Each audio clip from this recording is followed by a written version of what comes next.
It's good to be in the presence of God with the people of God. Am I right? It's good to be back with you. Last week, Kristen and I were in Amarillo. We lived there in our late 20s, early 30s, and got to go see some old friends. It was really, really good.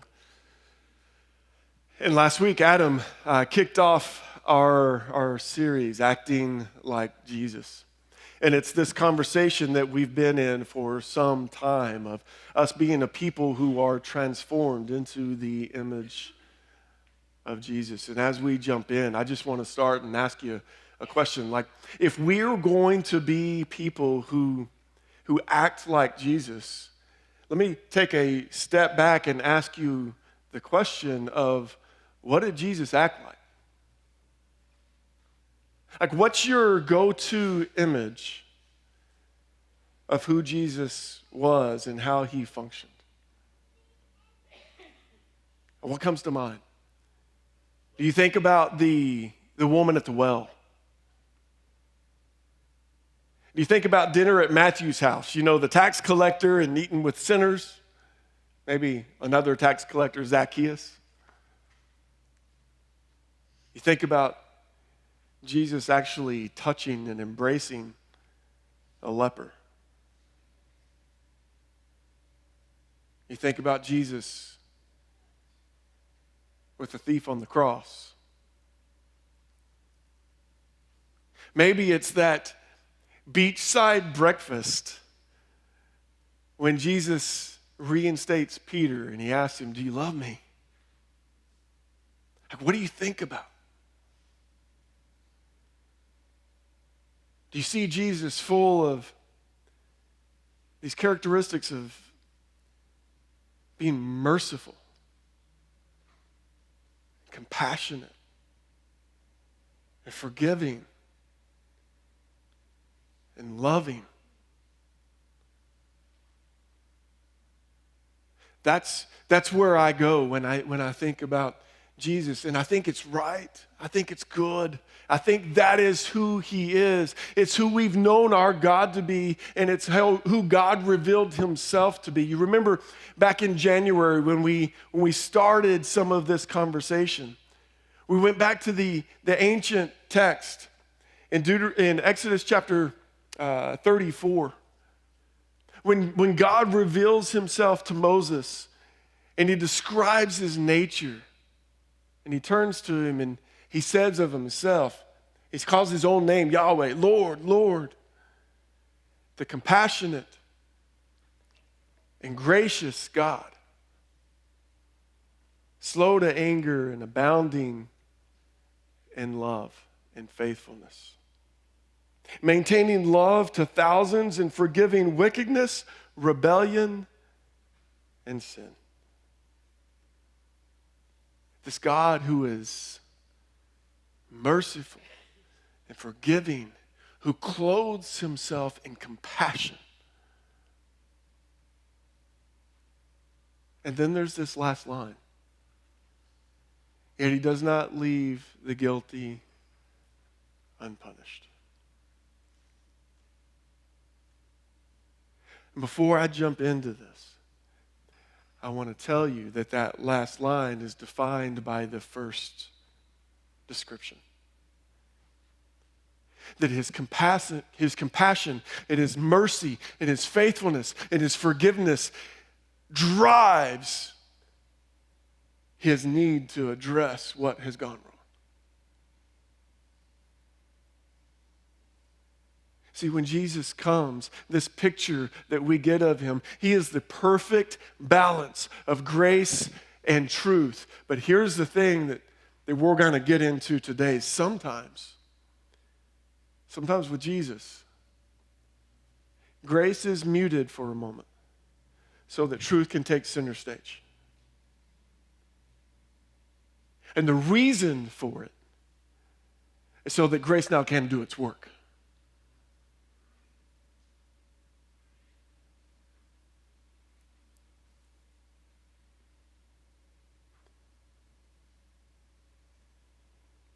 There's this conversation that Jesus has.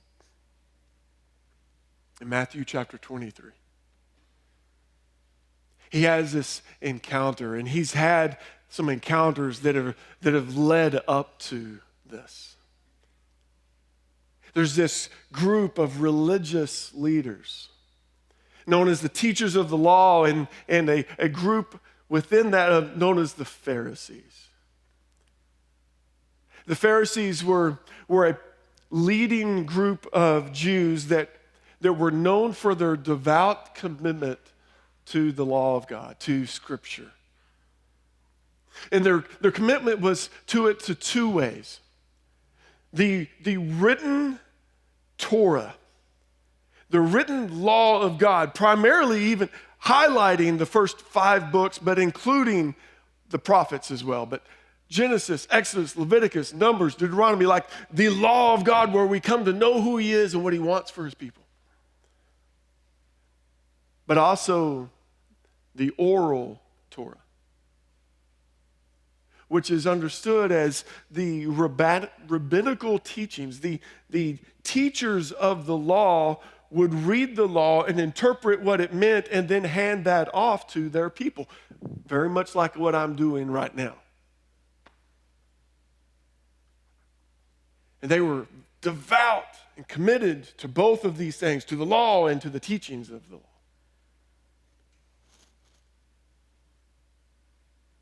And where this started with them was out of honoring God. It was out of this longing to love him and to be found right with him. That's what the word righteous means, to be right with God. But the end result of some of what their path was in that ended up removing God from the equation. You see, they were known as building fences around the law to protect their people, to make sure that they didn't get close to rebelling against God, and therefore we need to teach some things about how this ought to go.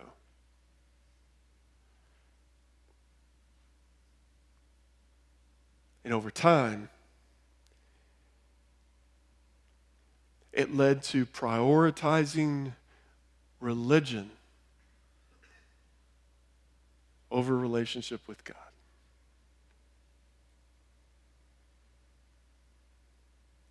And that's what this conversation's about.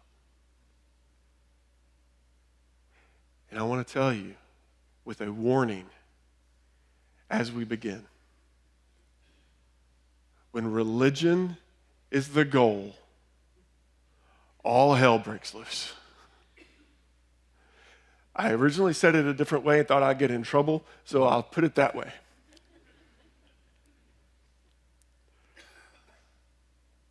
And Jesus actually uses this language in this conversation. So imagine this picture. Like there's crowds around him. Jesus is in the middle of teaching, and then he turns and he's like, oh, it's on now. We got to go. And so he is addressing what Matthew tells us. He's addressing the crowds and his disciples at the same time. Like he is going at them, and he's teaching his own at the same time. And this is what he says. In Matthew chapter 23, our first section is in verses 1 through 12.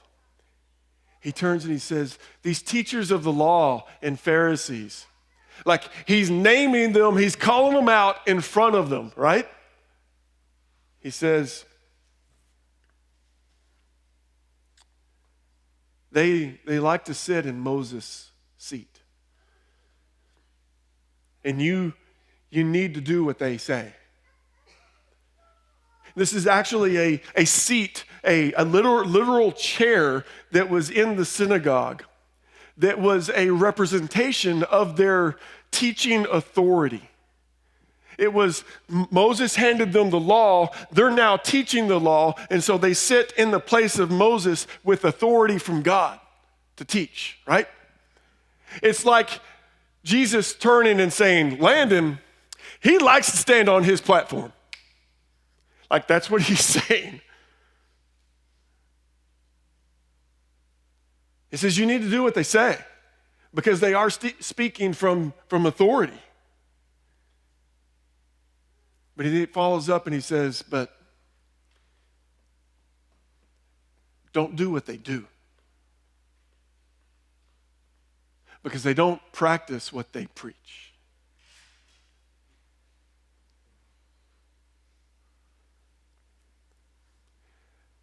I'm just saying, if I were in the crowd and Jesus said that,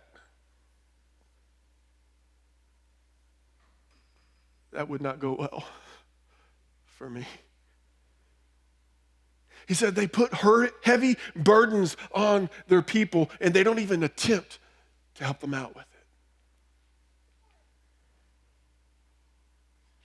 And then he doubles down and he says, everything they do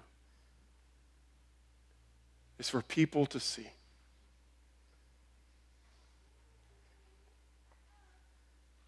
He says, you know their religion, right? They put this word that doesn't make any sense for us, phylacteries on them and make them really big. Well, that comes from Deuteronomy chapter 6, where God tells them to bind the law on their arms and their foreheads. And so they made these boxes where they actually wrote scripture and put them in, and they were intended to be reminders of who God is, who they were, and they're reminders of them to move toward prayer and holiness. And Jesus is like, you make these big shows of your holiness to say, hey, look at me, look at how holy I am, and you've actually removed all of the benefit of what this was supposed to do for you. He talks about making a big show of building their tassels really long and loving the honor of being put in the highest places in banquets and at the synagogue.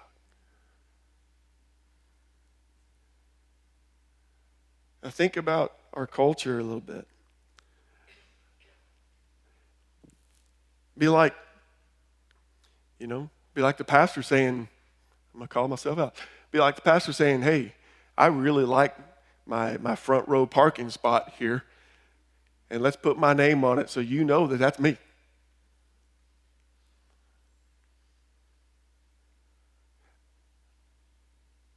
Should never go that way. It would be like us. Tuan, this was amazing. But it's amazing because God was known and seen, not because you're the man. It would be like us walking off of this going, hey, and looking for the pats on the back because, man, the show was really good today, wasn't it? And the whole point is missed. It'd be like us going out and finding somebody that really needs help and us serving them well. And then posting it on Facebook and saying, look what I just did.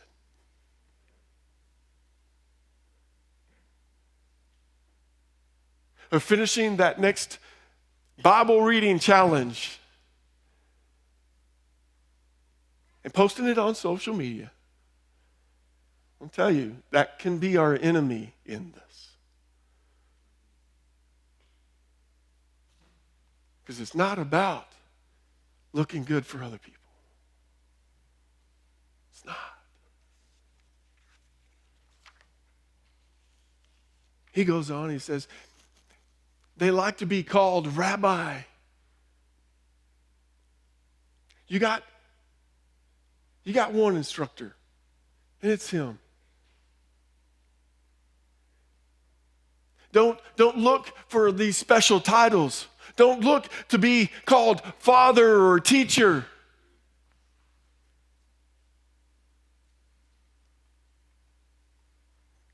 Put God in his right place. He follows up and he says, Well, we've heard him say many times, the greatest among you will be servant. Whoever exalts himself will be humbled, but whoever humbles himself will be exalted.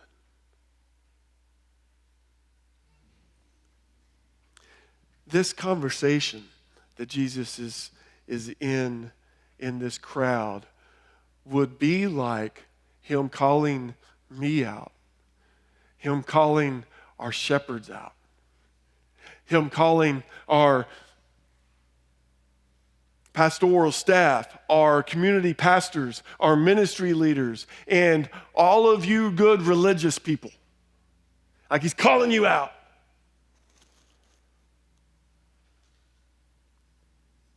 And I want to invite you today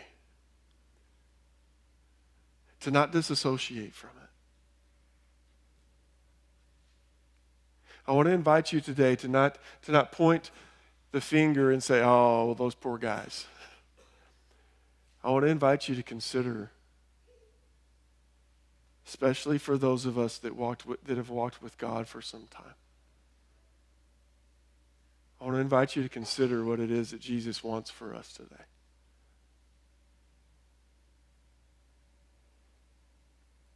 You see, Jesus' concern was these people needed to be the ones that would help people see God rather than keep them from it.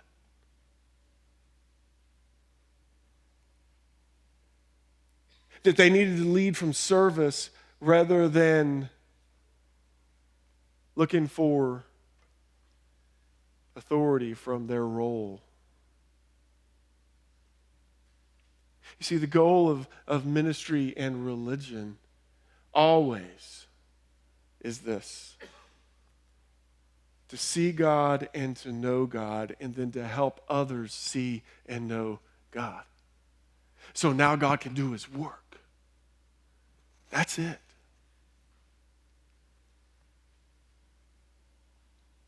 So Jesus jumps in. And he addressed the teachers of the law and the Pharisees, named the issue, and then now, in that front part, he's really talking to his disciples that he's training. And then he just turns and he addresses them directly.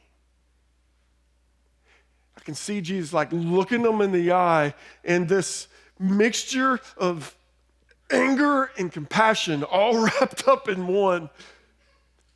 And he just does this repeating refrain against their religion. The language is 7 times in a row.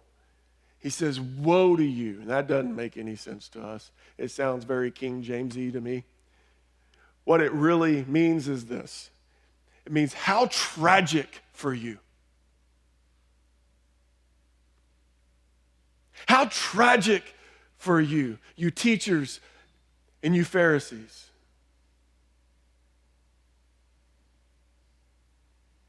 He jumps in and he says, you shut the door of the kingdom of God to people.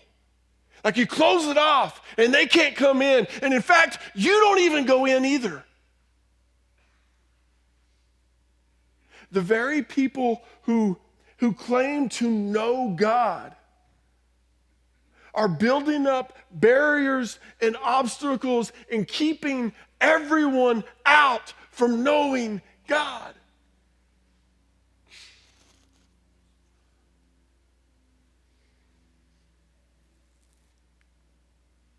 He says, you're hypocrites.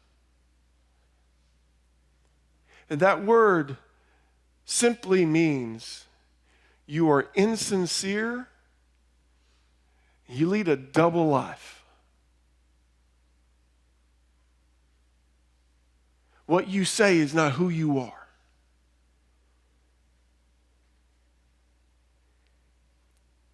He continues, listen to this text.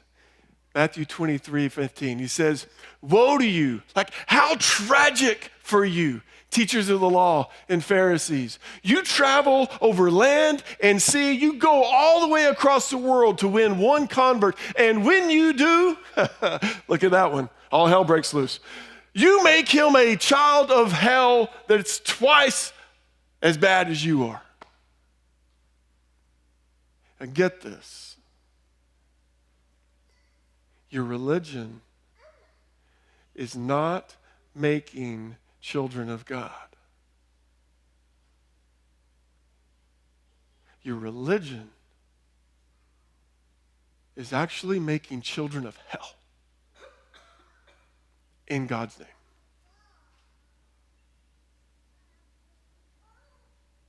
Can you imagine?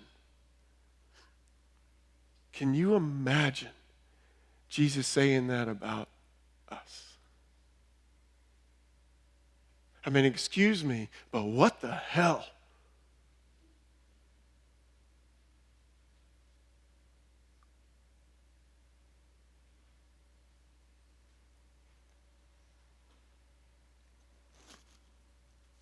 How could that happen? How could the people of God that use the name of God, that pursue the teachings of God, how could they actually get to the place of multiplying the children of hell rather than the children of God in God's name?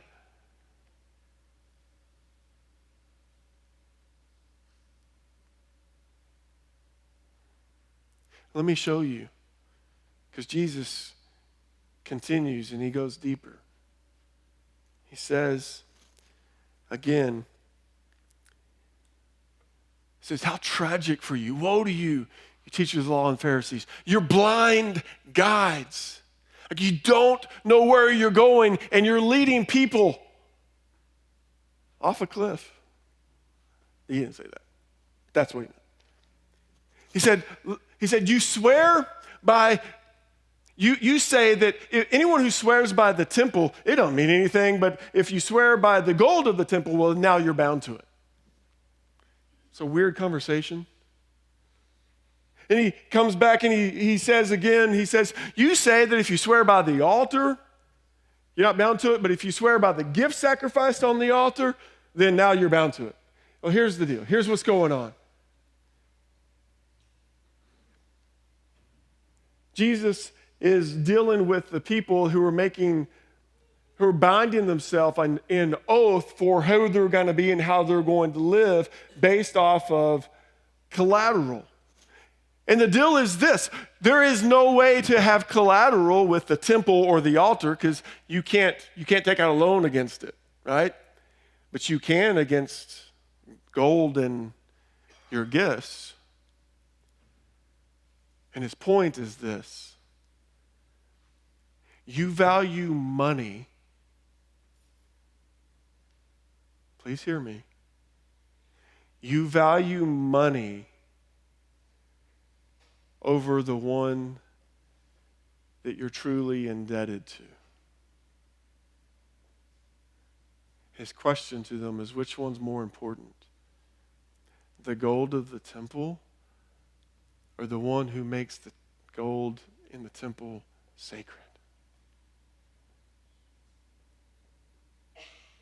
And he continues in the money conversation, and he says, how tragic for you, you teachers. He says, you tithe a tenth of all your stuff, even down to your spices. Your mint, your dill, your cumin. And Jesus is not upset with them about tithing. He's upset with what's going on. And the background of tithing is this, and it's important because of what he's about to say. In Deuteronomy chapter 14, we are given 3 so-that's of why we give of ourselves, why we tithe, why we give a tenth of our stuff, or at least why Israel did. And it was this: so that we will revere the Lord, so that God will be God for us. We give our money so that God's in the right spot. Number two, so that the Levites, the tribe of the priests, the foreigners, the fatherless, and the widows will eat. In other words, those that don't have any way to go out and make their own income is dependent on you, so you tithe so that they can be provided for. And then this third one, so that God may actually bless the work of your hands. Like you do his stuff so that he will take care of you. Right? So, back to the conversation. He says, you give 1/10 of all of your stuff, even down to your spices, but you've neglected the more important matters of the law, justice, mercy, and faithfulness. You should have practiced the latter. You should have practiced justice, mercy, and faithfulness without neglecting using your money to advance those things. See, here's the thing. They practiced the religion. They practiced the religious activity of giving their money so that those things are taken care of. Right? I've given at the office. I've given at church. My obligation is removed now. And their life did not reflect what the tithe was supposed to accomplish. You get it?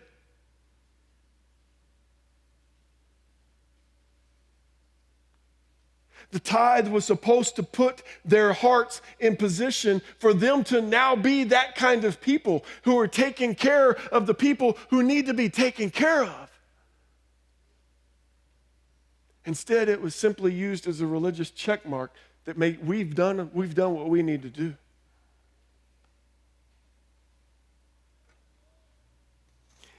Journey, if justice and mercy and faithfulness define our lives, God will be seen and people will come to life around us. And the tithe will be a natural overflow of that.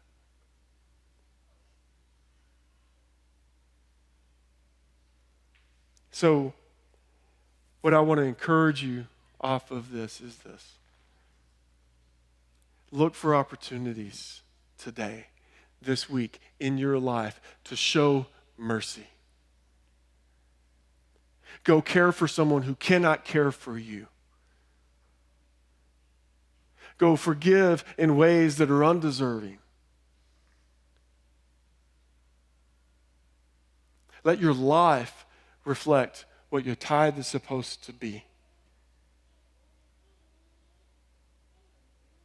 And if you find yourself as part of our family and you have not yet chosen to partner with us in advancing the name of God through your tithe, I want to invite you to start doing that. Not for us. So that God may be God for you. And he can enter in. And watch him do his work.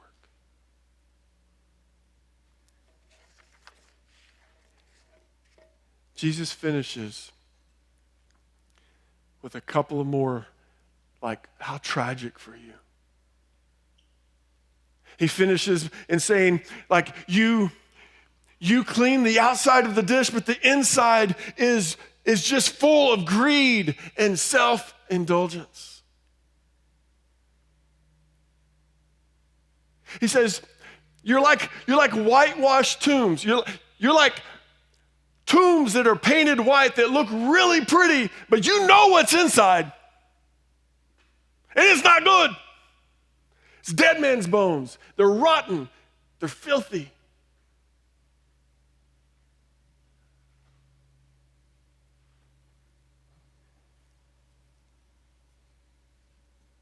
It's like with us, You know, the church thing, right? That we work really hard around here to avoid. It's like putting on that Sunday face and making it look all pretty in here. And being one person with us and something completely different during the week.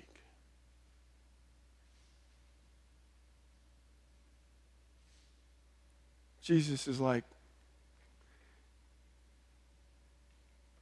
what audience are you living for? He says, you appear righteous to people, but inside you're full of hypocrisy and wickedness. So, Journey, I want to be very transparent personally with you in this.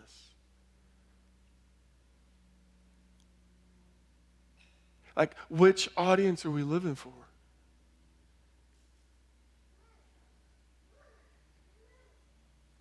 Do I look for the applause of dead men?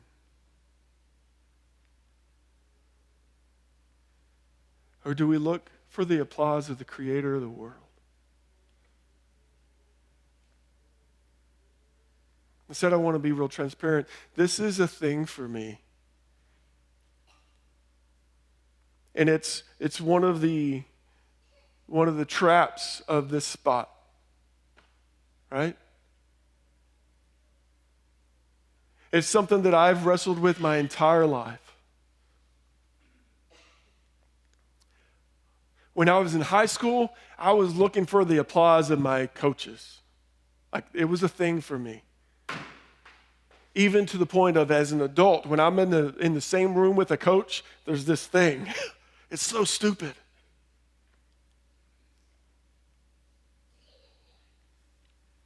When I was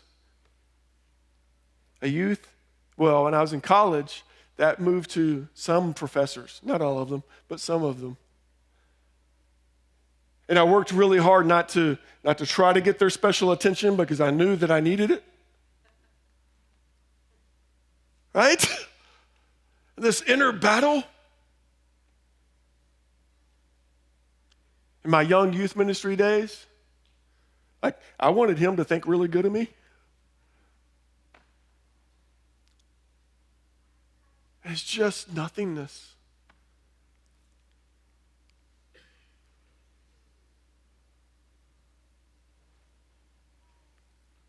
Jesus comes to change all that.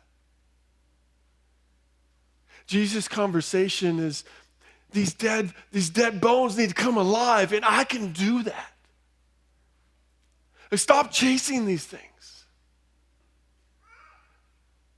Let me give you the significance, the value, the worth that I've come to bring, and mercy and justice and righteousness will overflow.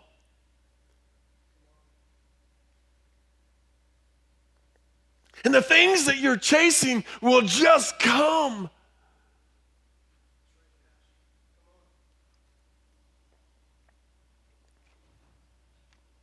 He closes by saying, he says, you bunch of snakes.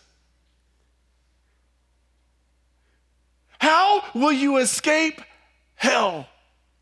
See, I told you all hell's going to break loose. It's like, how will you escape hell when you're running after these things?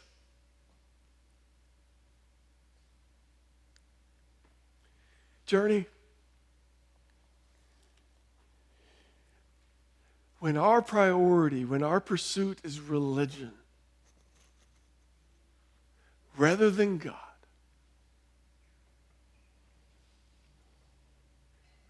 our religion has gone to hell.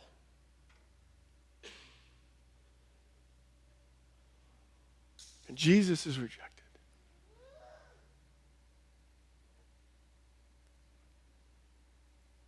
So our question is, how do we act like Jesus?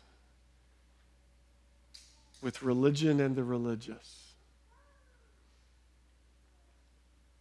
Let me answer it simply for you. First, stop worrying about them. Let's start here. Check your own religion.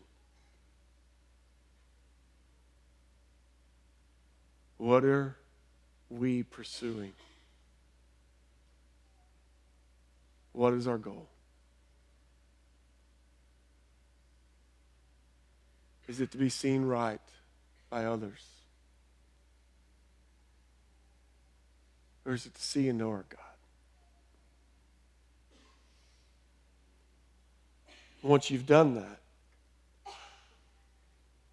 anything that we do in His name ought to simply be about making Him known and helping other people see Him.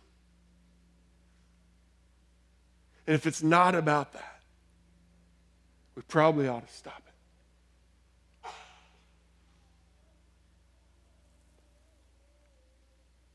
Sometimes grace is muted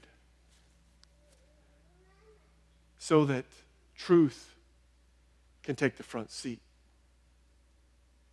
But I told you, grace is always the driving motivator of the truth. And this is how this conversation ends. Jesus turns in Matthew 23, verse 37, and He says this. He says, Jerusalem, you kill the prophets and stone those who are sent to you? And you're wanting to kill me? And how often I've longed to gather you and gather your children to myself.